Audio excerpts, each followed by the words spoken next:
لأن ربنا ادانا العلاج. قال لك اللي أنا آمر به سلم سلم، ما تنكش تفحص وتعمل، سلم هترتاح. دع الأمور تجري في أعنتها، ما هو منظمها، ولا تبيتن إلا خالي البال. ما بين طرفة عين وانتباهتها يغير الله من حال إلى حال. يبقى سلم واعرف أنها مدبرة ومقدرة وكان أمرا مقضيا. طب الأمر المقضي حدث ولا لا؟ حدث ولا لا؟ في سيدنا عيسى ولا ما جاء؟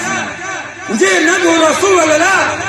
وذكر عن نفسه سلام علي يوم ولدت ويوم اموت ويوم.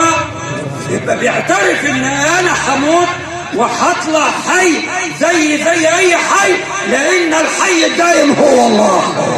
ثم بعد ذلك نتناوله فيما بعد ان شاء الله. عسى الله ان يثبتني واياكم على الايمان، وان يخرجنا منها على التوحيد، وان يحشرنا جميعا في زمرة سيد المرسلين.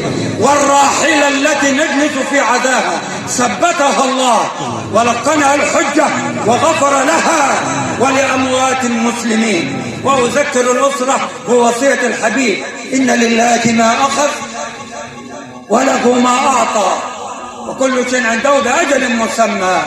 فلنصبر ونحتسب الأجر عند الله بالإنابة عن الأسرة الكريمة